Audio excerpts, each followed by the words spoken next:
दसैँ सबैले मानेर विकास भएको यो लोछार पनि नेपालको लोछार हो, यो तामाङको लोछार होइन। नेपालको सांस्कृतिक राष्ट्रिय पर्व हो। त्यसकारण नेपालले आफ्नो राष्ट्रिय पर्वको रूपमा सूचीकृत गर्नुपर्छ। लामा मासु पसल खोलेको छ, लामा होटल भनेको छ, लामा सेकुवा कर्नर भनेको छ। यस्तो लेखेपछि त्यो तामाङ पहिचान कहाँ पुग्यो? तामाङ भाषालाई छुटाइराखेका छन्, विभेद गरिराखेका छन्, हाम्रो जीवन पद्धतिहरूलाई विभेद गरिराखेका छन्। राज्य सत्ताको लागि हामी होइन, हाम्रो लागि चाहिँ राज्य सत्ता। खुट्टा झरेछ भनेर पढाउँदो रहेछ, तामाङको बच्चा चुपचाप बस्यो, बुझ्यो? अनि फेरि खुट्टा झरे झभन् भन्दो रहेछ, मेरो खुट्टा झरेकै छैन भन्छ तामाङ। कतिपयले पोहोरको लोछारमा किनेको यो ताकी यो कुलाकी कुन दुलोमा राखेको छ, यसपालि खोज्दा मुसाले काटिसकेको नि होला। तामाङ भाषालाई छुटाइराखेका छन्, विभेद गरिराखेका छन्, हाम्रो जीवन पद्धतिहरूलाई विभेद गरिराखेका छन्। तपाईँ अहिले हेर्दै हुनुहुन्छ रुद्राक्ष अनलाइन टिभी। यदि हाम्रो च्यानल सब्स्क्राइब गर्नुभएको छैन भने सब्स्क्राइब गरिदिनुहोला, साथै छेउमै रहेको बेल आइकन बटन दबाउन नभुल्नुहोला।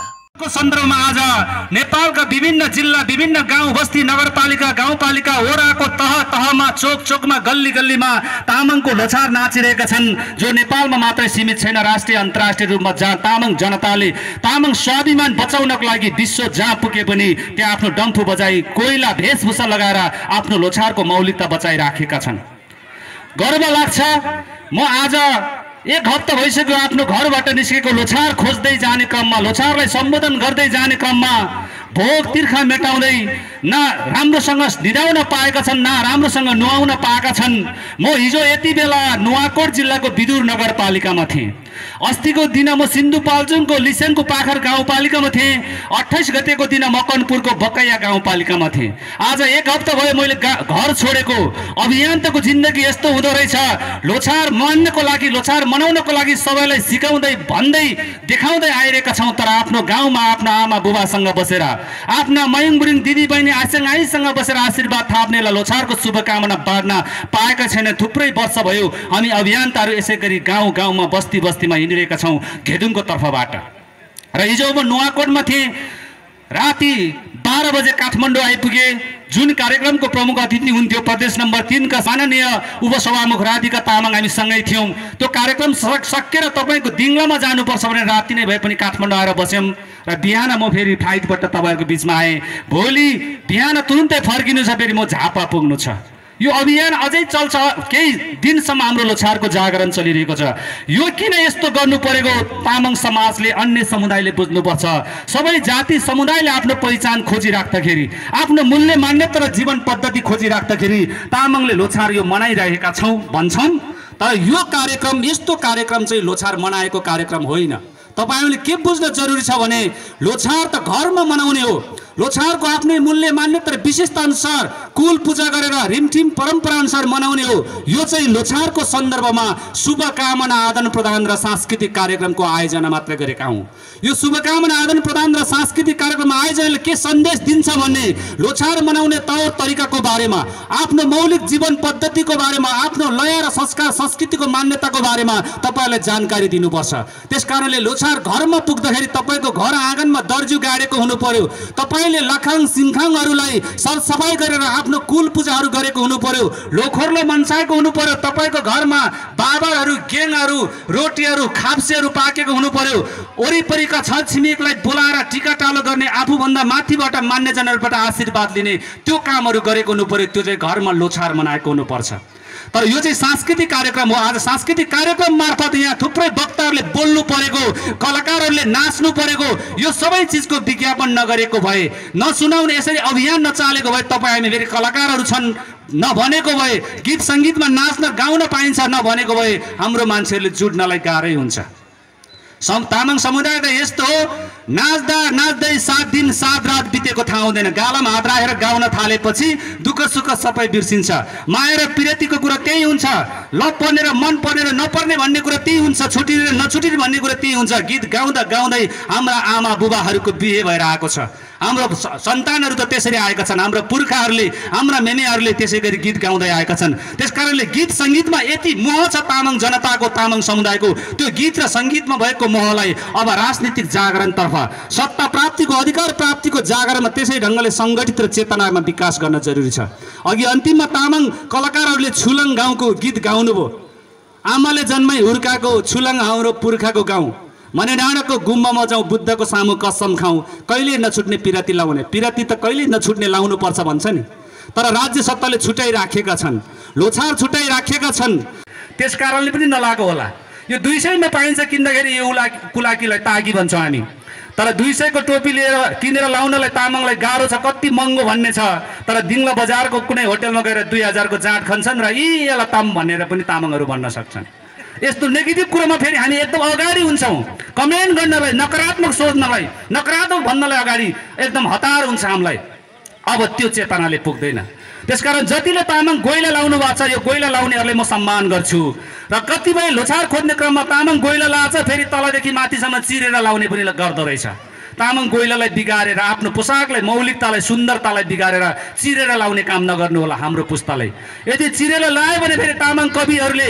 साहित्यकारहरूले भन्ने गरेका छन् आङ्ग्रे ब्याङ्जी श्यामा ब्याङ्जी जब जेवा गोइला ब्याङ्जी रेङमा क्रद तुन्न ग्याम्सी पुइमा फिफी क्वानक्वान्जी नाति बिसेवा ना नातिनी ओन्मला मेमम हात होम्जी भन्छ मिला कुनी कुनी लङ्गै गाजल सुङ्ग्री लाली फोर्सी ब्रव मुला क्रेप्सा योङसी व्यञ्जन गोठोक्सी तिम्री दोमा धन्नै सेवा मैला फुर्वा प्लोक्सी भन्छ यसरी साहित्यकारहरूले त्यस्तो आफ्नो मौलिकता बिगार्नेहरूले साहित्य सृजनाहरू पनि गरेर वाचन गर्दै आएका छौँ यो जागरणको क्रममा यो ठाउँसम्म आइपुग्दाखेरि तामाङ जनतालाई राज्य सत्ताले यहाँका शासन व्यवस्थाले जुन ढङ्गले विभेदमा पारेर यो ठाउँमा पुर्यायो अब यो विभेदलाई यो दमनले अब तामाङलाई सिद्ध्याउन सक्दैन अब तामाङ पहिचानलाई अब सिद्ध्याउँछु भनेर कसैले चाहन्छ भने त्यसैको चाहिँ आफ्नो कदमहरू अब सिद्धिनेवाला छन् त्यो चाहिँ अब मासिनेवाला छ किन तामाङ जनताको चेतना यो ढङ्गले विकास गरेको छ राज्य सत्ताले बिदा दियोस् नदियोस् र राज्य सत्ताले लोछारलाई सम्मान गरोस् नगरोस् सरकारहरूले बजेट विनियोजन गरोस् या नगरोस् तामाङ जनताले आफ्नो खर्चमा सहयोग उठाएर भए पनि आफ्नो खर्चबाट भए पनि तामाङले यो लोछारलाई व्यवस्थित बनाउँछ लोछारलाई सुन्दरमय ढङ्गले मनाउनको लागि घर घरमा पुर्याउनको लागि अभियान चाल्छ आज अमेरिकाको न्युयोर्कमा किन नहोस् वाशिङटन डीसीमा किन नहोस् बेलायतको लन्डनमा किन नहोस् जापानको टोकियोमा किन नहोस् कोरियामा किन नहोस् साउदी अरब मलेसिया कतार दुबईमा किन नहोस् संसारमा आज तामाङले आफ्नो गोइलो लाएर आफ्नो डम्फु बजाएर र्याली निकालेका छन् आज जो बाइडेनको देशमा अमेरिकामा न्युयोर्कमा तामाङहरूको हजारौं र्यालीले यो तामाङ पोसाकले तामाङ डम्फु घन्काउँदाखेरि त्यहाँको खैरेहरू छक्क परेका छन् मेरो देशमा त यस्तो मान्छे थिएन यो आज कहाँबाट आयो भनेर भनिरहेका छन् उनले प्रश्न गरिरहेका छन् आज हिजो देश विदेशमा युरोपमा अरबका खाडीहरूमा हामी 18 वर्ष पुरा गरेर पासपोर्ट बनाएर भिसा लगाएर श्रमको लागि कामको लागि पसिना बगाउन भिसा पाउँथ्यो त्यो देशमा जान्थ्यो भने आज लोछारमा गीत गाउनको लागि डम्फु बोकेर गीत संगीतको ट्र्याक बोकेर तामाङ सेलो गाउनको लागि नेपालबाट कलाकारहरू बाहिर गएका छन्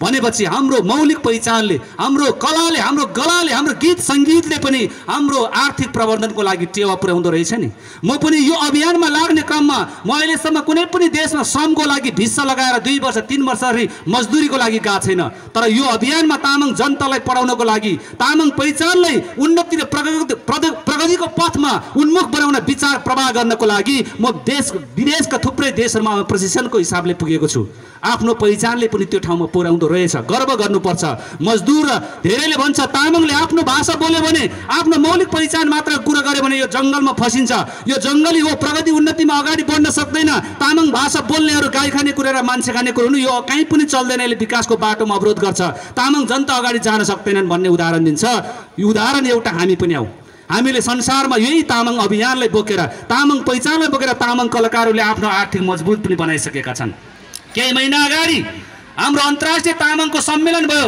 दार्जिलिङको मिरिकमा त्यहाँ मिरिक सम्मेलनबाट विश्वमा पुगेका तामाङहरूलाई रिजनल हिसाबले थुप्रै प्रान्तीय प्रदेशहरू बनायो हामी नेपाल सहितको भारत भुटान सहितको बङ्गलादेश सहितको देशलाई दक्षिण एसियाको उसमा क्षेत्रीय समितिमा राख्यो भने यता पूर्वी एसियाको रूपमा जापान कोरिया हङकङ र यो सिङ्गापुर र मलेसिया यो म्यानमारतिरलाई पूर्वी एसिया भयो अरबतिरको एउटा प्रदेश बनायो र यता युरोपतिरको अर्को प्रदेश बनायो यो चारैवटा प्रदेशहरूको सम्मेलन हुँदा पहिलो सम्मेलन यो पूर्वी एसियाको तामाङ सम्मेलन थाइल्यान्डको ब्याङ्ककमा भएको थियो त्यहाँ 8वटा देशबाट तामाङहरू जापान कोरिया सिङ्गापुर मलेसिया यो म्यानमारतिर हङकङबाट मकाउबाट सहभागी भएका थिए जुन सम्मेलनमा नेपालबाट म पनि जाने अवसर पाएर थुप्रै साथीहरू तामाङ योद्धाहरू त्यो ब्याङ्कक सम्मेलनमा सहभागी हुने बेलामा काठमाडौँको एयरपोर्टबाट एउटै प्लेनमा 64 जना तामाङ यो तामाङ पोसाक लगाएर खादा लगाएर यो तामाङको कुलागी लाएर प्लेन चढ्दै गर्दा सबै मान्छे छक्क परे।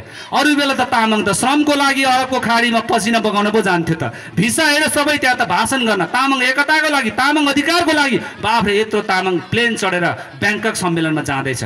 नयाँ ढङ्गको सन्देश भयो।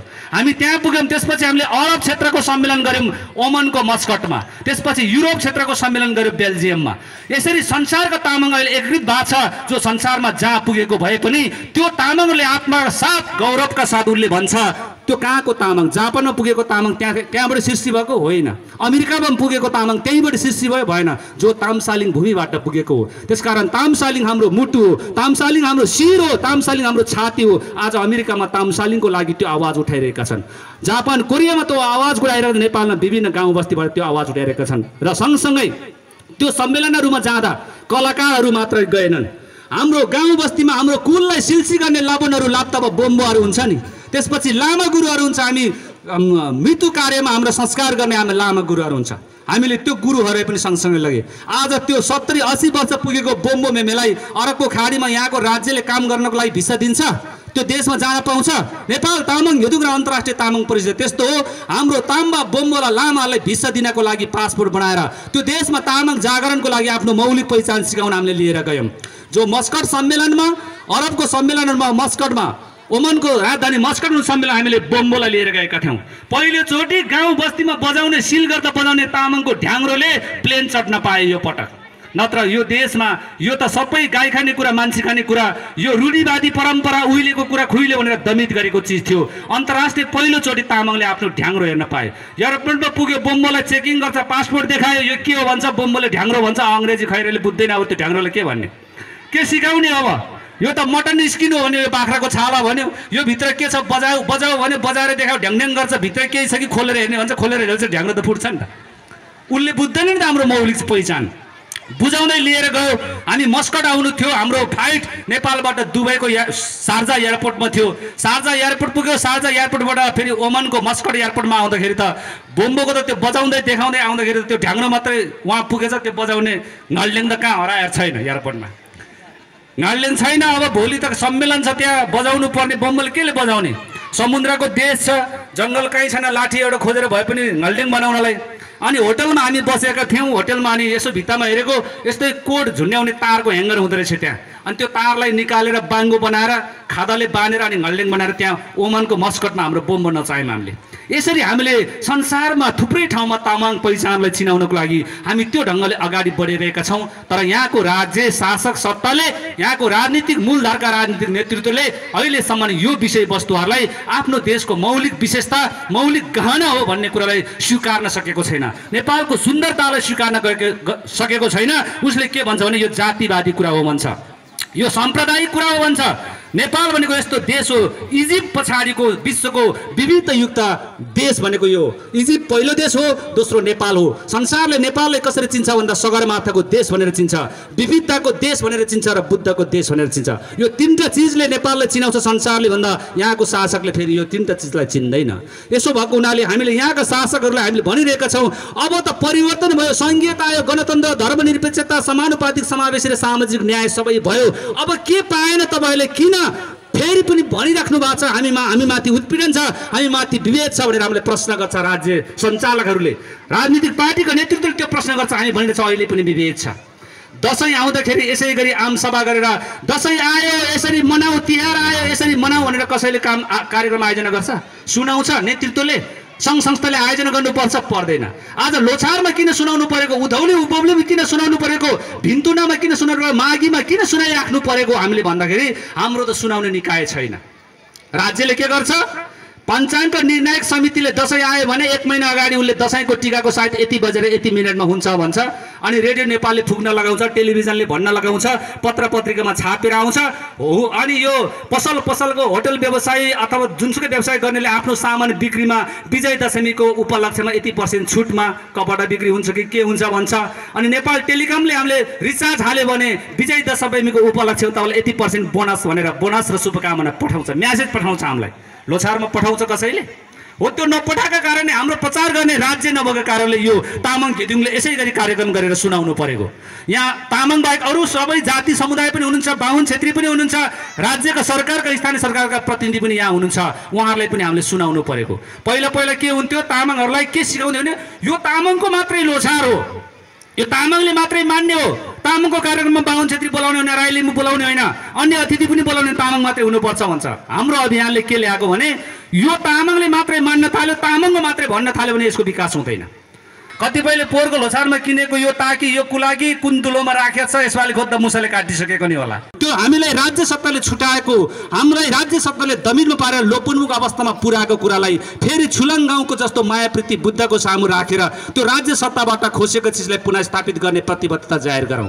म छुलाङ गाउँमा पुगेँ, तपाईँलाई थाहा छ, गीतमा नाच्नुभयो, तपाईँहरू सुन्नुभयो, कति राम्रो गीत भनेर भिजुअल हेर्नुभयो होला, टेलिभिजनमा अथवा मोबाइलमा युट्युबमा हेर्नुभयो होला। छुलाङ गाउँमा पुग्नु भएको छ?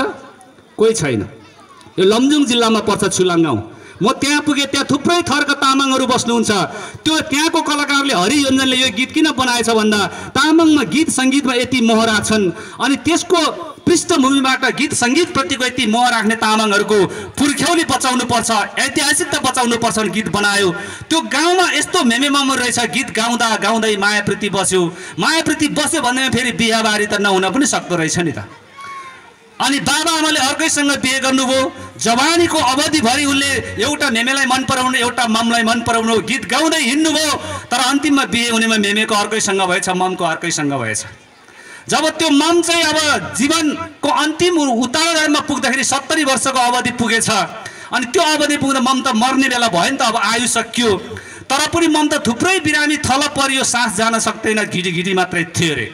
अनि त्यो मम चाहिँ किन सास गएन, लामा ल्याएर बर्दो गरिन्छ, हाम्रो बाटो खुलाइदेऊ भन्छ, के गर्छन् त, सिल गर्नेदेखि लिएर बर्दो गर्ने गर्छ लामाहरूले। त्यसो गर्दा पनि मम त अड्केर बस्यो नि त, सास जान सकेन, न उठेर आउन सक्छ न सास जान सक्छ। अनि अन्तिममा छोरा बुहारीले नाता नातिनीले सोधेछ ममलाई, के भएको, के चिजले अड्क्यो तपाईँको बाटो किन खुलेन भन्दा घाँटीबाट सानो सासले। म त्यो जवानीमा म मन पराउने, मैले मन पराएको मान्छेसँग थुप्रै वर्ष गीत गाएँ, त्यो मान्छे अहिले जिउँदो छ कि मरिसक्यो होला, मरेको भन्ने सन्देश पाए हुन्थ्यो, नमरेको भए एकचोटि म मर्नुभन्दा अगाडि उसको अनुहार कस्तो भएछ हेर्न पाए हुन्थ्यो भनेर ममले सासबाट भन्नु पर्यो। त्यसपछि छोरा नातिले त्यो ममसँग गीत गाउने मेमेलाई खोज्दै जाँदा मेमे पनि त्यस्तै अवस्थामा रहेछ अरे, बुढो भएर। अनि अब ममलाई त्यो मेमे त देखाउनु पर्यो, हिँडेर आउन सक्दैन, अनि त्यति बेलाको जमानामा गाडी थिएन, अनि डोकोमा बोकेर ल्याएछ ममलाई मेमे देखाउन।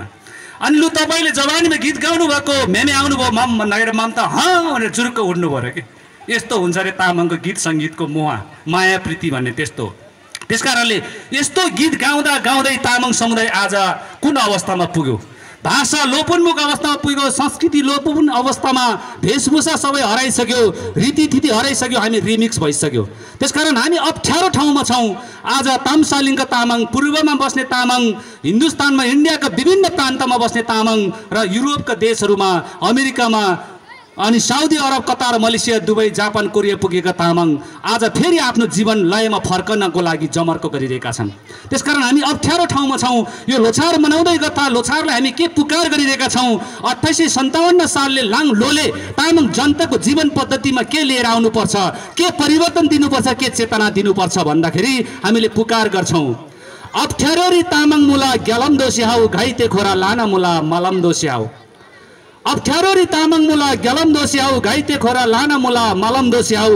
ग्लेठिङला नङ्ब दुलबसे छुम्सी थानमा, तामाङ दोङ्रा ब्रिनन्तोला कलम दोस्याउ, तामाङ दोङ्रा ब्रिनन्तोला कलम दोस्याउ। तपाईँहरूले यो भाषा बुझ्नुहुन्छ कि उन्न थाहा छैन मलाई। यसले के भनेको भने हामी अप्ठ्यारोमा छौँ, वेशभूषा बिग्रिएको छ, संस्कृति चाडपर्व बिर्सिएको छ, आफ्नो पहिचानहरू बिर्सिएका छन्, हामी अप्ठ्यारो ठाउँमा छौँ, लोपोन्मुख अवस्थामा छ, सङ्कटमा छ। त्यो सङ्कटबाट फेरि सजिलो बनाउनको लागि, आफ्नो इतिहास र काइरनहरू लेख्नको लागि कलम बनेर आउनुपर्छ। यदि हामी कलम बन्न सकेन, दोङ्ग्रा इतिहास लेख्न सकेन भने भावी पुस्ताले तामाङ भन्ने पहिचान चिन्न सक्नेवाला छैन। आज थुप्रैले यहाँ गोइला लाउनु भएको छ, धेरैले लाउनु पनि भएको छैन। फेरि तामाङ पोसाक लाउँदाखेरि हामीलाई हीनता बोध हुन्छ, हामीले आफूले कमजोर फिलिङ हुन्छ, कसैले मलाई छड्के नजरले हेर्छ कि भन्ने हुन्छ। अनि आफैले गोइला लायो, अनि ढोकामा बस्यो, ऐनामा हेऱ्यो, जाउँ कि नजाउँ, पोसाक लगाउँ कि नलगाउँ भन्ने पनि भइरह होला। दसैँ सबैले मानेर विकास भएको, यो लोछार पनि नेपालको लोछार हो, यो तामाङको लोछार होइन। नेपालको सांस्कृतिक राष्ट्रिय पर्व हो। त्यसकारण नेपाल यसलाई आफ्नो राष्ट्रिय पर्वको रूपमा सूचीकृत गर्नुपर्छ र राज्य सरकारबाट राजनीतिक पार्टीहरू र सबै जाति समुदायले सद्भावको रूपमा यसलाई ग्रहण गर्नुपर्छ। त्यसकारण हामीले भनिरहेका छौँ, दसैँ आउँदा हाम्रो सरकारहरूले, हाम्रो राजनीतिक पार्टीहरूले चियापान कार्यक्रम शुभकामना आदान प्रदान गर्न मिल्छ भने लोछारमा हाम्रो पार्टीले, हाम्रो सरकारले शुभकामना र चियापान कार्यक्रम गर्न मिल्दैन। हामी जुन पार्टीमा तपाईँ आस्था राख्नुहुन्छ, विचार राख्नुहुन्छ, हाम्रो स्थानीय सरकार छन्, त्यो पार्टीहरूले, सरकारले हामीले भन्नु पऱ्यो नि, मेरो लोछारमा पनि त यो लोछार पनि तपाईँको पनि हो, मेरो पनि हो, लोछार पनि तपाईँले चियापान कार्यक्रम शुभकामना आदान प्रदान राख्नु पऱ्यो नि त। उहाँहरूले नराखेको कारणले आज हामीले राख्नु परेको हो। सरकारले राखिदिएको भए त्यो गर्नुपर्ने थिएन। आज भनेको 2857 सालको खेला भन्ने महिनाको 2 गते भइसक्यो। हामी लोछार मनाएको कति वर्षदेखि छ, घेदुङले अभियान चालेको कति वर्षदेखि छ। यहाँ लेख्छौँ 2077 साल फागुन 1 गते शनिबार। तामाङ सम्बत चाहिँ कहिले हो, आज के बार हो, तामाङले के भन्ने, त्यो विक्रम सम्बत पनि लेख्ने, इस्वी सम्बत पनि लेख्ने, सँगसँगै तामाङ सम्बत पनि लेख्यो भने मात्रै हाम्रो हुन्छ। नभए हिँड्दैछ पाइला मेट्दैछ। यसलाई तामाङले के भन्छ, चाबाना थुङ्गो ग्रामबरी पुङ्गो स्यास्या खेरो नाङ्गो नाङ्गो खेरो भन्छ। लोछार मनायो, चौडीमा सीमित छ, तिथिमिति सबै अर्कै लेख्या छ, हाम्रो लेख्दैनौँ। त्यसकारणले यहाँ चाहिँ 2857 लाङलो भनिरहेछ। हाम्रो सम्बत भनेको 2857 साल सुरु भयो। विक्रम सम्बतको नयाँ वर्ष वैशाखको 1 गते हुन्छ। इस्वी सम्बतको न्यू इयर जनवरी 1 मा हुन्छ। तामाङ सम्बत मनुश्री सम्बतको नयाँ वर्ष हो लोछार भनेको। त्यो नयाँ वर्ष भनेको चाहिँ खेलाको 1 गते हुन्छ। खेला भन्ने महिना तामाङको पहिलो महिनाको नाम हो। खेला भन्ने पहिलो महिनाको नाम हो। अनि बेने भनेको दोस्रो महिना हो। दुगु भनेको तेस्रो हो। अनि नामदुङ, ड्वाफे, जाल्बो, गोने, यान्दे, मेनिङ, सोगराती, बोइताबरा, ताबाला भनेर 12वटा महिनाको नाम हुन्छ। 29 गतेसम्म ताबाला थियो। हिजो 30 गतेबाट हामीले नयाँ सम्बतमा, नयाँ सालमा, नयाँ महिनामा प्रवेश गऱ्यौँ। अनि अस्ति 29 गतेसम्म जिवालो थियो, त्यसको बिदा भयो। अब अहिले चाहिँ हामी गाई वर्गमा आयौँ। यो लाङलोमा आयो 30 गतेबाट। त्यसकारण अब हिजोबाट यता जन्मेको बच्चाहरूको अब 1 वर्षको लागि लाङलो हुन्छ। अस्तिसम्म जिवालो थियो। अब लोखाम अनुसारले हाम्रो विवाहबारी, हाम्रो घरको शुभ सायद के गर्न हुने, के गर्न नहुने भन्ने हाम्रो आफ्नै खालको क्यालेन्डर छ, पात्रो छ, ज्योतिष विज्ञान छ। यो विक्रम सम्बत, इस्वी सम्बत भनेको सूर्य पात्रो हो। संसारमा 2टा पात्रो हुन्छ, चन्द्र पात्रो र सूर्य पात्रो। एउटा सौर्य क्यालेन्डर, अर्को लुनर क्यालेन्डर भन्ने हुन्छ। हामी तामाङहरूले मान्ने पात्रो भनेको चन्द्र पात्रो। चन्द्र पात्रोले 356 दिनको 1 वर्ष हुन्छ भन्छ। सूर्य पात्रोले 365 दिनको 1 वर्ष हुन्छ भन्छ।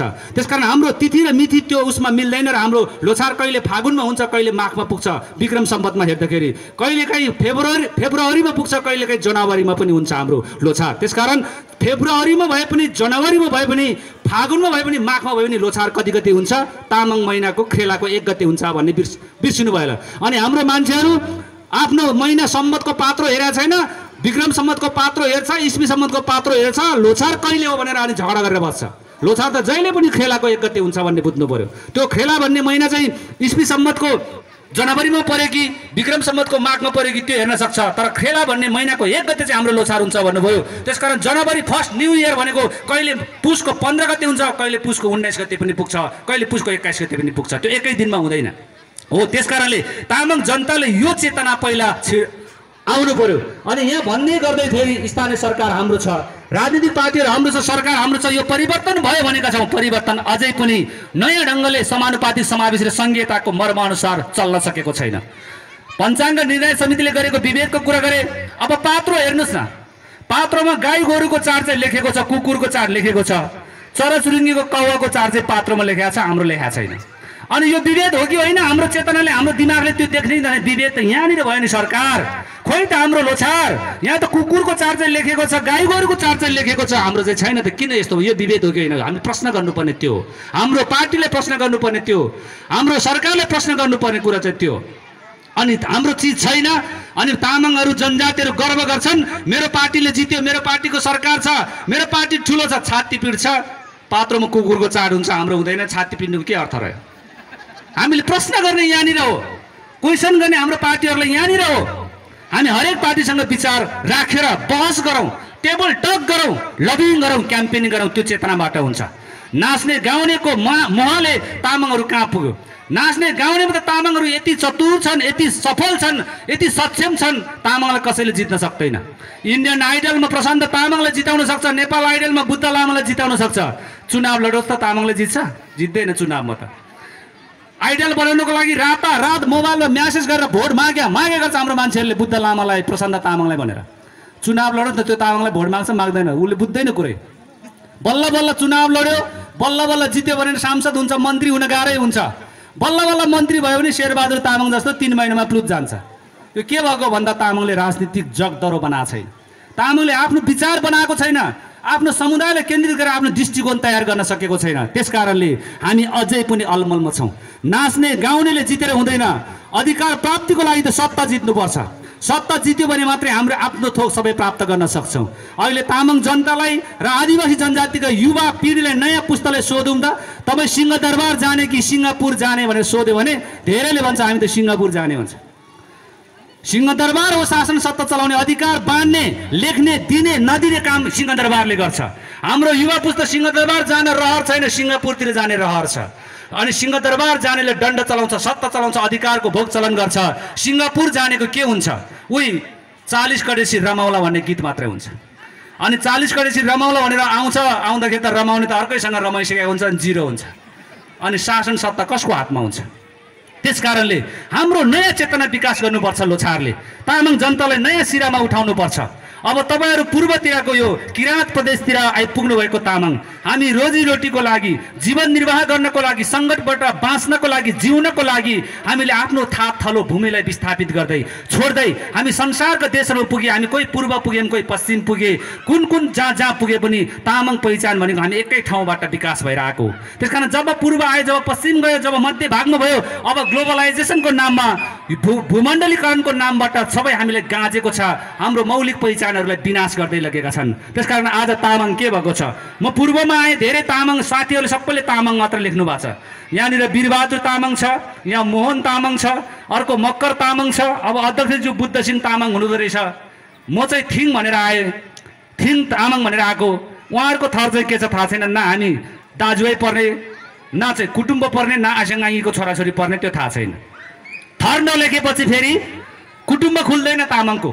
तामाङ त यस्तो विशेषता भएको जाति हो कि लामा, बोम्बो र ताम्बाको विशेषता हुन्छ। त्यो भित्र तामाङको रुई हुन्छ, रुई भनेको थर हुन्छ। त्यो थरहरूको पनि सगोत्रीय थर हुन्छ, त्यसलाई हामी स्वागे भाइ भन्छौँ। अनि त्यो थरहरू रुईहरूको बिचमा, एउटै रुई र एउटै थरको बिचमा बिहेबारी चल्दैन, स्वागे भाइहरूको बिचमा बिहेबारी चल्दैन। बिहे गर्नको लागि तामाङहरूको कुटुम्ब हुन्छ। त्यो कुटुम्ब कुन थरको कोसँग हुन्छ भन्ने कुरा हाम्रो मान्यतामा छ। अब हामीले तामाङ मात्र लेख्यो भने त थर थाहा नभएपछि त कोसँग बिहे गर्ने समस्या यहाँनिर आउँछ।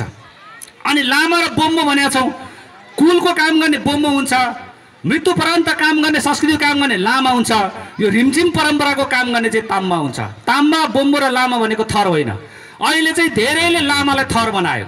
त्यो थर बनाइसके पछाडि जो दम्मे छोइ पढ्छ, धार्मिक त्यो दर्शन पढ्न सक्छ, ओम मने पेमको मन्त्र जप्न सक्छ, हत्या हिंसाको विरोध गर्छ, मंसा मासुको विरोध गर्छ, मादक पदार्थ सेवन गर्दैन, बेविचारी सोच्दैन, जो शान्तिको मन्त्र जपेर हिँड्छ, त्यो चाहिँ लामा हो, त्यो चाहिँ पथ हो। त्यो लामा थिङ पनि हुनसक्छ, बोम्जन पनि हुनसक्छ, मोक्तान पनि हुनसक्छ।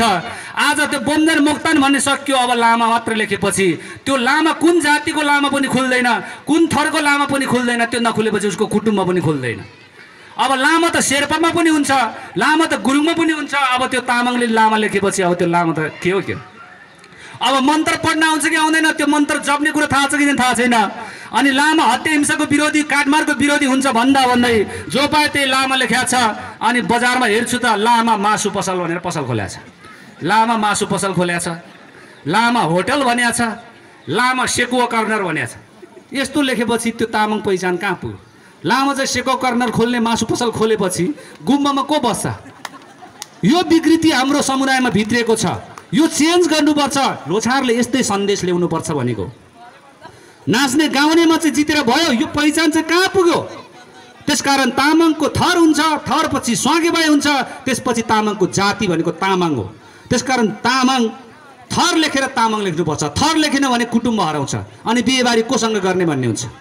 एउटै थरमा बिहे गरेको हाम्रो समाजमा चल्दैन, स्वीकार गर्दैन। थिङ र थिङस्याको बिहे हुँदैन, मोक्तान र मोक्तानको बिहे हुँदैन। यसै गरी थर विशेषको छ। त्यसकारण यो चिजहरू हामीले भुल्नु हुँदैन भन्ने कुराहरू म यहाँ राख्न चाहन्छु। अर्को, अब हाम्रो नाम बिग्रेका छन्।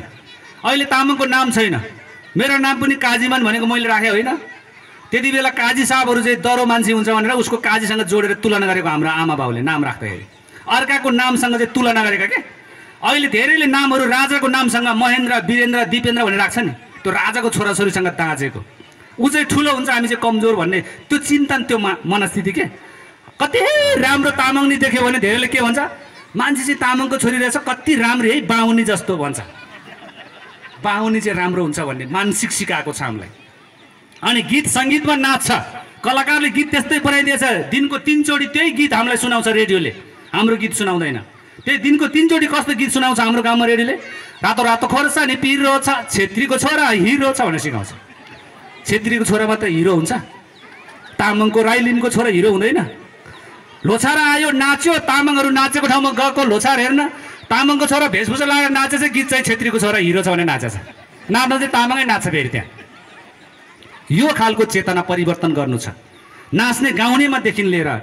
अनि लोछारको कार्यक्रममा आज ठुल्ठुलो कलाकार ल्याउनु भएको रहेछ, यहाँको स्थानीय कलाकार अरू सद्भाव उसले जाति समुदायको पहिचान झल्किने गर्नुभयो। अत्यन्तै सुन्दर कार्यक्रम हो। धेरै ठाउँमा गर्छु, महँगो महँगो कलाकारहरू लिएर आउँछ, 40-50 हजार तिरेर कलाकार ल्याउँछ। गीत कस्तो गाउँछ, हे तुलसी आँगनमा रोपौला भन्छ। तामाङले तुलसी रोप्छ त आँगनमा?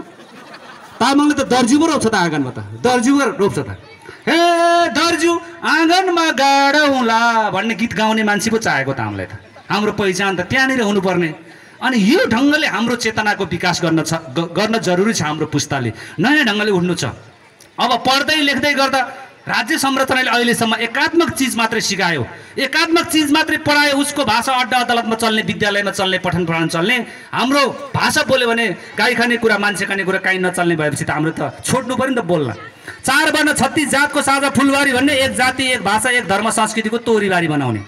अनि हाम्रो केही नचलेपछि अनि जनै लाउने र यो नाक चुच्चो हुने समुदाय चाहिँ तागादारी रे, उसले परिभाषा गरेको 1910 को मुलुकी ऐन हेर्नु होला, त्यो चाहिँ तागादारी। अनि यो नाक थेप्चे मङ्गोलियनहरू चाहिँ मतवाली।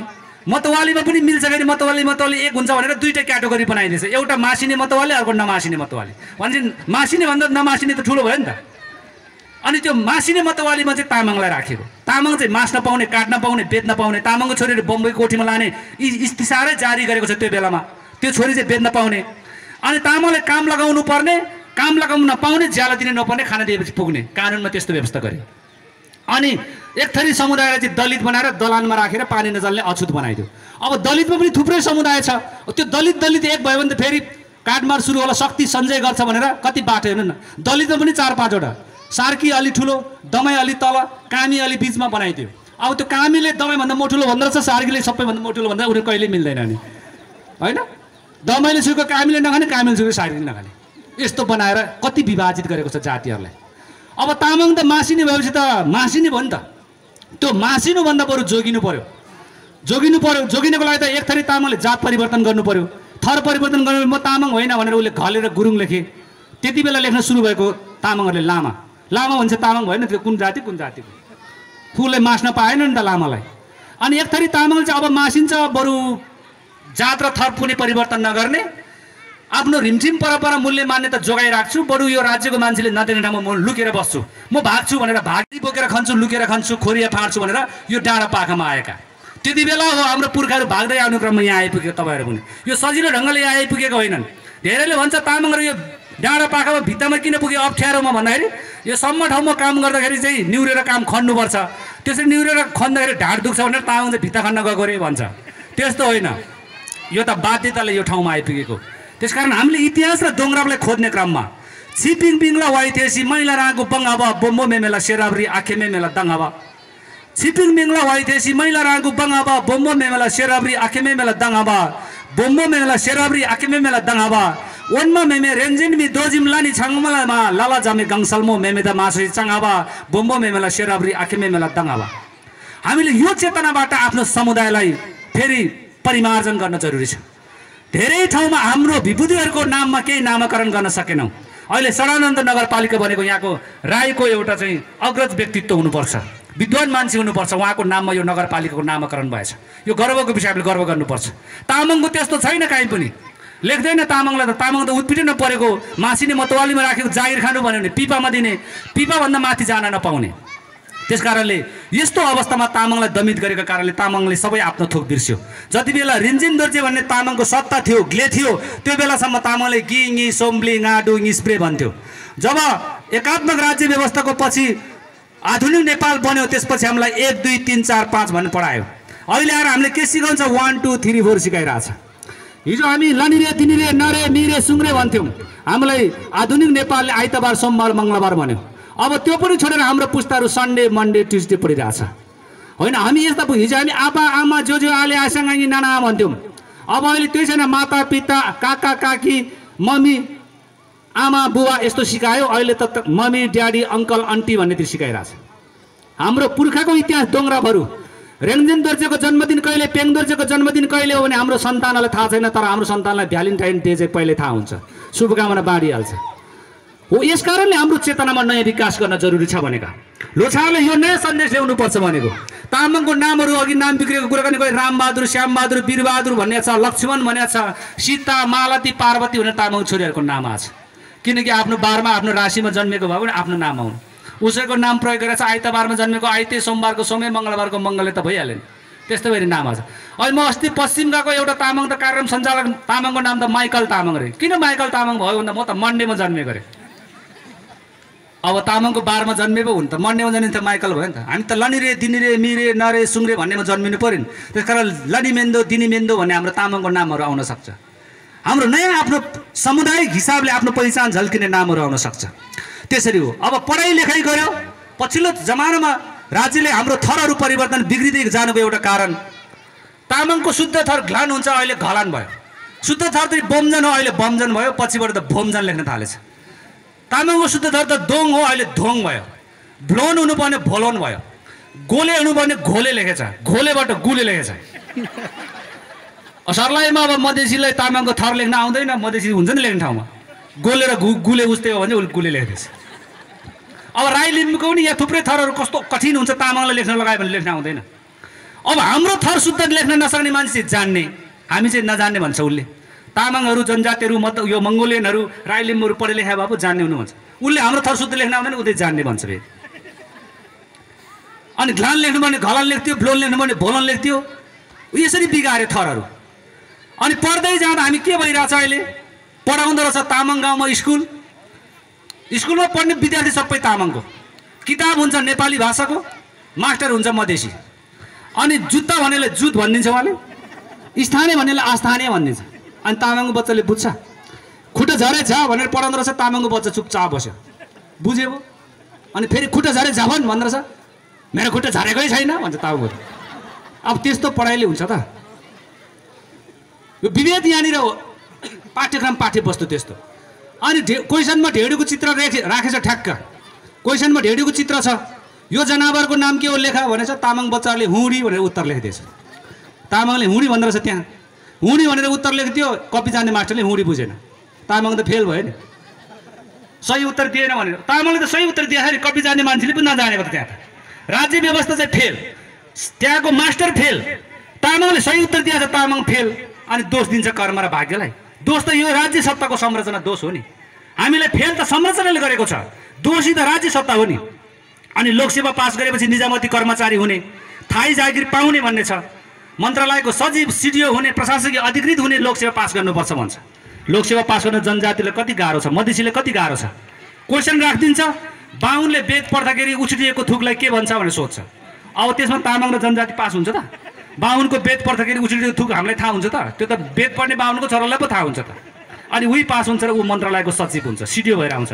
हामी त पढेर पास भएको भन्छ। त्यस्तो होइन, त्यो विभेदकारी हो।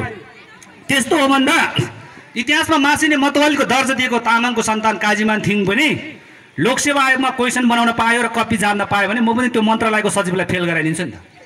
तामाङको सांस्कृतिक बाजा डम्फु बनाउने मान्छेको नाम के हो भने सोध्छु म। तामाङ भाषामा काठमाडौँ सहरलाई के भनिन्छ भनेर सोध्छु नि। अनि तामाङहरूले याम्बु भन्ने उत्तर दिइहाल्छ, बाहुन छेत्रीले त अनि खोज्नु पर्यो। कपी जाने ठाउँ मै हुन्छु, पास गराइदिन्छु म। यसरी व्यवस्थामा जान्ने र नजान्ने बनाउने परिभाषा गरेको छ। यो छुट्याउनु पर्छ हाम्रो दिमागले, हाम्रो चेतनाले त्यो देख्नुपर्छ भनेको हो। हामी कहाँनिर हाम्रो अधिकारहरू कुण्ठित भयो, हामी विभेदमा कहाँ छौँ भन्ने कुरा मौलिक ढङ्गले लबिङ गर्नुपर्छ, क्याम्पेनिङ गर्नुपर्छ सरकारलाई, शासकलाई, पार्टीहरूले। हामी यस कारणले पछि परेका हौँ, हाम्रो कारणले होइन। अनि अर्को, किताब पढ्यो क ख, अघि खुट्टा झरे जा भने जस्तो राई लिम्बूले पढ्ने त्यही हो, हामीले पढ्ने नि त्यही हो। कपुरे क खराए घादेखि पढाउँछ, ड पुगेपछि डमरू देखाउँछ। त्यो शिवको चिन्ह डमरू देखाएको नि उसले, आफ्नो पहिचानसँग, धर्मसँग, संस्कृतिसँग। तर पुगेपछि त्रिशूल देखाउँछ, पशुपतिनाथको त्रिशूल। छे पुगेपछि छेत्री छे भनेर तरबार पुगेको छेत्री देखाउँछ। त्यो शक्तिशाली हुन्छ, त्यसले बोल्नेका आँट नगर भन्छ। ज्ञान देखाएपछि टुप्पी पालेको जनै लगाएको पण्डित बाजे देखाएर ज्ञानी मान्छे भन्छ। अरू चाहिँ ज्ञानी मान्छे हुँदैन, अरू चाहिँ शक्तिशाली हुँदैन। पढाइ त यस्तो छ, एकात्मक व्यवस्थाले बनाएको परिभाषाहरू। अब संहिताले त्यसलाई खारेज गर्यो। त्यो चिज चाहिँ संहिताको मान्यता अन्तर्गत मिल्दैन। पाठ्यक्रम पाठ्यवस्तुहरू पढाउने विधिहरू परिवर्तन गर्नुपर्छ। स्थानीय सरकार यहाँ अध्यक्षजी हुनुहुन्छ, यो जिम्मेवारी अब सङ्घीय सरकारको होइन, प्रदेश सरकारको होइन, तपाईँको काँधमा आएको छ यो पाठ्यक्रम पाठ्यवस्तु बदल्ने कुराहरू। हामीले भनिरहेका छौँ, छेबाट छेत्री पढ्छौँ, हामी पढ्छौँ, अहिले पनि पढ्छौँ। बाबाट बाहुन राखिदिनुहोस्, त्यो पनि हामी पढ्छौँ। ताबाट तामाङ राख्नु पऱ्यो नि त, राबाट राई राख्नु पऱ्यो नि त, माबाट मगर राख्नु पऱ्यो, थाबाट थारू राख्नु पऱ्यो नि त। हामीले भनेको त्यो बाहुन पनि राखौँ, छेत्री पनि राखौँ, तामाङ पनि राखौँ, मगर पनि राखौँ, राई पनि राखौँ न। लबाट लिम्बू राखौँ, दबाट दर्जी राखौँ। हाम्रो दर्जी देख्छ, ए मलाई तिमीले दर्जी मुला भन्छ नि त हाम्रो बच्चाले पहिल्यै। अक्षर त त्यसरी चिनाउने हो नि त। अनि खुट्टा झरे छ भनेपछि कसरी पढ्ने, त्यसले बुझ्दैन।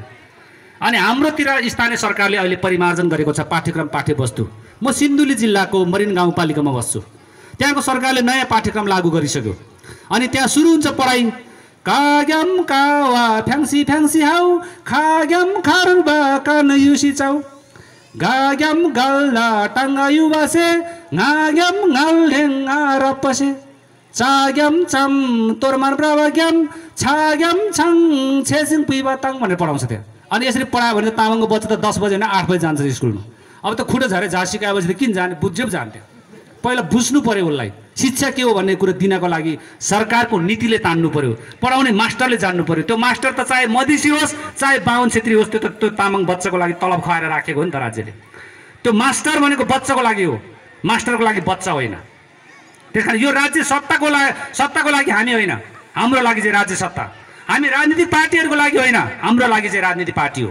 त्यस कारण हामी अगाडि हो, हाम्रो सम्बोधन गर्नको लागि, हाम्रो विकासको लागि पार्टीको जन्म भएको हो नि त।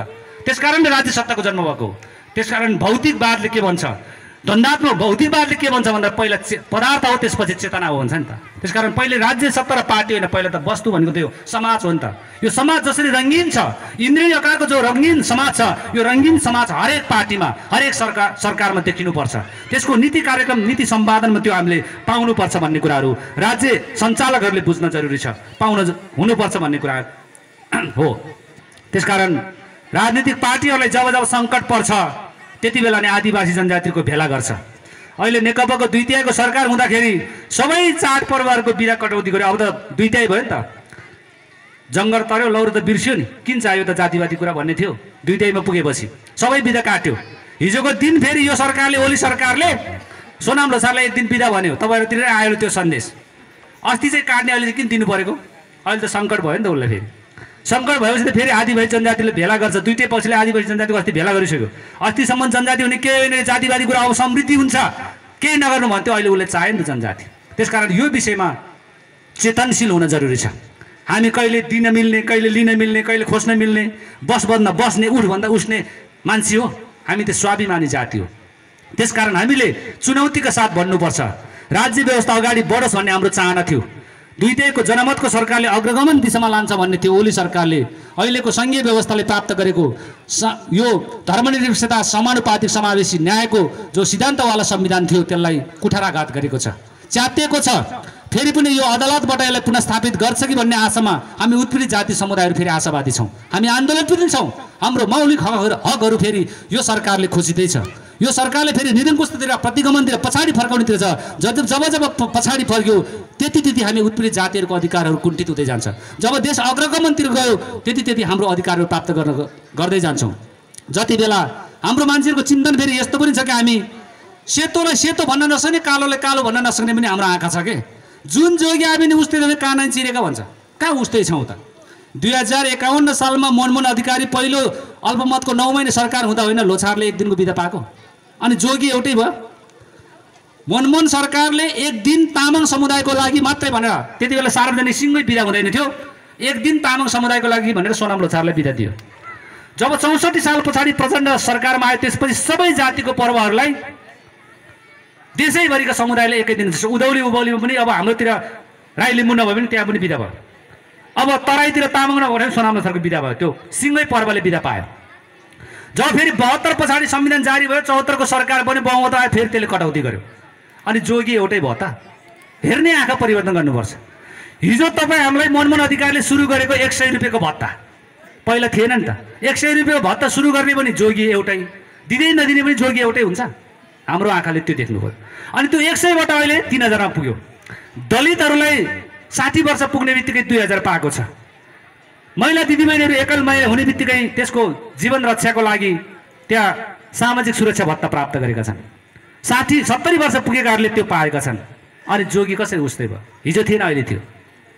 हिजो श्री 5 को सरकार थियो, अहिले हामी नेपाल सरकारमा छौँ। हिजो राजा थियो श्रीपेजवाला, अहिले राष्ट्रपति छ। हिजो हाम्रो पैसामा राजाको फोटो आउँथ्यो श्रीपेजवाला, अहिले सगरमाथाको शिर आउँछ। अनि जोगी कसरी उस्तै भयो? त्यसकारण हामी फरक फरक व्यवस्थामा छौँ, फरक फरक अस्तित्वमा आएका छौँ। यो कुरो हाम्रो जाति जनजाति समुदायले, तामाङ समुदायको विशेष गरी बुझ्नुपर्छ। हिजो हाम्रो हातमा टेलिफोन थिएन। हाम्रो छोराछोरी देश विदेश जाँदाखेरि 6 महिना लाग्थ्यो साउदी अरबबाट पत्र आउनको लागि, त्यसको जवाब पाउनको लागि। छोराले के काम पायो, छोरीले के काम पायो थाहा हुँदैन।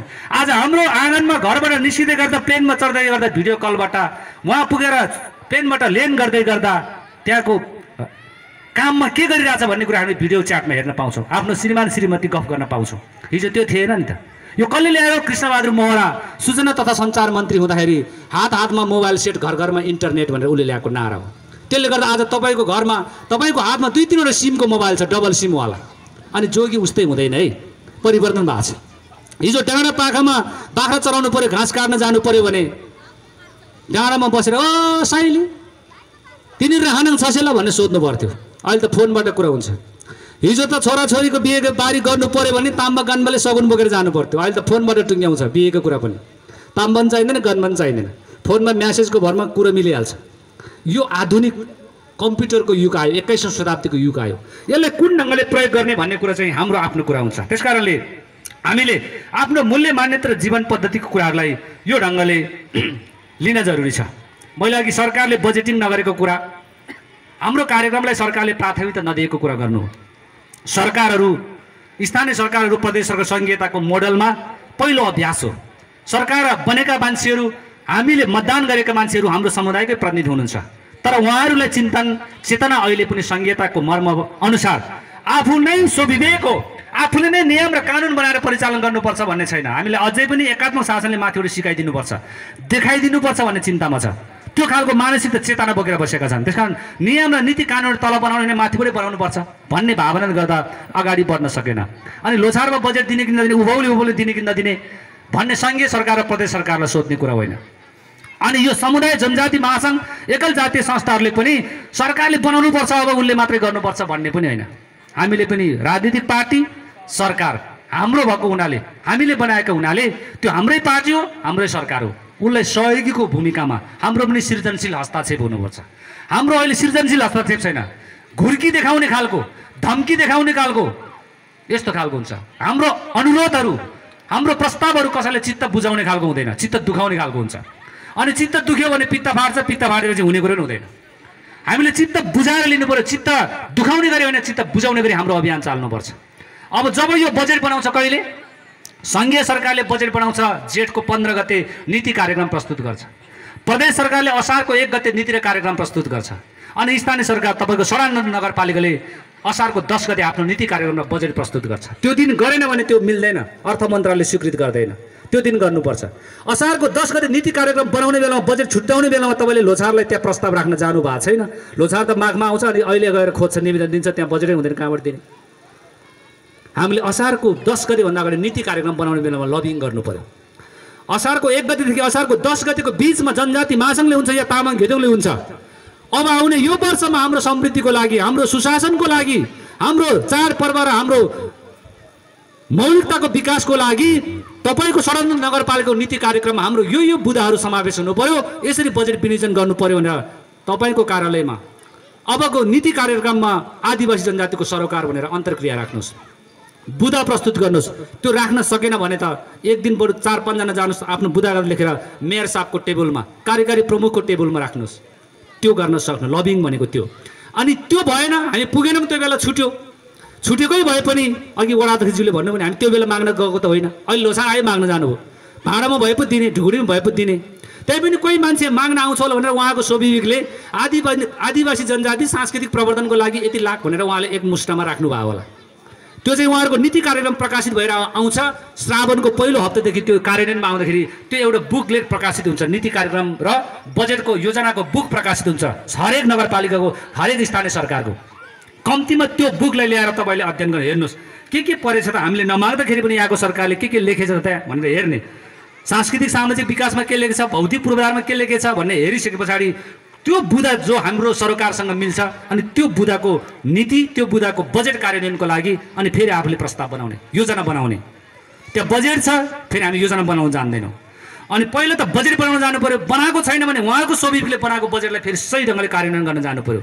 म धेरै ठाउँमा लबिङ गरेको ठाउँमा के गर्छु भने मैले मरिन गाउँपालिकामा त्यहाँको जाति जनजाति तामाङहरूले सिकाएँ। असारको 5 गते तामाङ घेदुङले जनजाति महासङ्घले कार्यक्रम राख्छ सरकारसँग, अनि त्यो कार्यक्रम राखिसकेपछि उसको ध्यान आकर्षण हुन्छ र यो वर्षभरि हामी यो कार्यक्रम गर्छौँ भनेर बजेट गर्छ। अहिले मरिन गाउँपालिकामा 1 करोड रुपियाँ आदिवासी जनजातिको शीर्षकमा विनियोजन भयो। अनि प्रदेश सरकारले त्यही ढङ्गले लबिङ गर्नुपर्छ। असारको 1 गतेभन्दा अगाडि हामीले अन्तर्क्रिया राख्नु पऱ्यो, सरकार आउनु पऱ्यो हाम्रो बोलाएर। यहाँ किन आउनु भएन, त्यो आफ्नो ठाउँमा छ, लोछारमा आज फुटबल भयो भन्ने कुरा सुने। अब त्यो सरकार आएन भने तपाईँ हाम्रो पार्टी छ नि, त्यो सरकारमा पठाउने मान्छे त पार्टीको हो नि। काङ्ग्रेसले बोलाउनुहोस्, जनता समाजवादीले बोलाउनुहोस्, नेकपालाई बोलाउनुहोस्, उसको नेतालाई राख्नुहोस्, संहिताले दिएको व्यवस्था कार्यान्वयन गर्ने कि नगर्ने भनेर। अब यहाँ अध्यक्षजी हुन्छ, मैले अलिकति ध्यान आकर्षण गराउन चाहेँ, तपाईँले छुट्टै नीतिहरू कानुनहरू ऐनहरू सहकारी ऐन, संस्था दर्ता ऐन, कर उठाउने ऐनहरू सबै बनाइसक्नु भयो होला। तर स्थानीय सरकार सञ्चालन ऐन नेपालको संविधान 2072 को अनुसूची 8 ले सूचीकृत गरेको स्थानीय सरकारको जम्मा 22वटा अधिकार हो। त्यो 22वटा अधिकार मध्ये 22 नम्बरमा लेखेको छ आदिवासी जनजातिसँग सम्बन्धित भाषा, धर्म, कला, संस्कृतिको प्रवर्धन गर्ने अधिकार जिम्मा स्थानीय सरकारलाई भनेर त्यहाँ लेखेको छ। त्यो अधिकार कार्यान्वयनको लागि स्थानीय सरकार सञ्चालन ऐन 2074 आएको छ। स्थानीय सरकार सञ्चालन ऐन 2074 को दफा 11 को उपदफा 2 को फ नम्बरमा तपाईँले हेर्नु होला अध्यक्षज्यू। यो संस्कार संस्कृति प्रवर्धन, भाषा साहित्यको विकासको प्रवर्धनको लागि तपाईँले आफ्नो कार्यविधि र कानुन बनाउनुपर्छ। जस्तो अरू कानुनहरू बने त्यो कानुन तपाईँले बनाउँछ। अब जाति जनजाति भाषा धर्म संस्कृतिको विकासको तपाईँको नीति छैन, तपाईँसँग कार्यविधि छैन भने तपाईँले बजेट विनियोजन गर्न पनि मिलेन, त्यो बेरोजी हुन्छ। पहिला तपाईँले नीति बनाउनु पर्यो, त्यसपछि कार्यविधि बनाउनु पर्यो, कार्यान्वयनको लागि कार्यविधि, अनि प्रस्ताव गर्ने नीति र कार्यक्रम बनाउने, त्यसपछि कार्यविधि बनाउने, अनि कार्यान्वयनमा आउँदा लोछारले कति, उधौली उभौलीले कति, के गर्न मिल्ने के गर्न नमिल्ने कार्यविधि उल्लेख हुन्छ। त्यो राजपत्रमा प्रकाशित गर्नुपर्छ तपाईँहरूले। त्यो काम तपाईँहरूको सडनमा भएन कि जस्तो लाग्यो हो अध्यक्षज्यू, त्यो बनाएको छैन, तर तपाईँले त्यो बनाउनुपर्छ। त्यो बनाउनको लागि तपाईँहरू आफै सक्षम छैन, तपाईँ विभिन्न अब नागरिकता सिफारिस गर्ने लिएर कसको केमा कुदिराख्नुहुन्छ। तपाईँले त्यस्तो कन्सल्टेन्सी मान्छे राख्नुपर्छ। तपाईँले त्यस्तो सङ्घ संस्थालाई हातमा लिनु पर्यो। जो हाम्रोतिर मैले तामाङ घेदुङ जनजाति महासङ्घ र भाषा आयोगसँग मिलेर हामीले कार्यविधि बनाइदिए, अनि उहाँले कार्यपालिकामा लानुहुन्छ, कार्यपालिकाले पास गर्नुहुन्छ, अनि राजपत्रमा सूचीकृत भएर आउँछ, अनि त्यसपछि ऐनको रूपमा तपाईँले कार्यान्वयन गर्न सजिलो हुन्छ। यो चाहिँ हाम्रो सामाजिक संस्थाको दायित्व हो, सरकारलाई पार्टीलाई हामीले सहजीकरण गर्ने।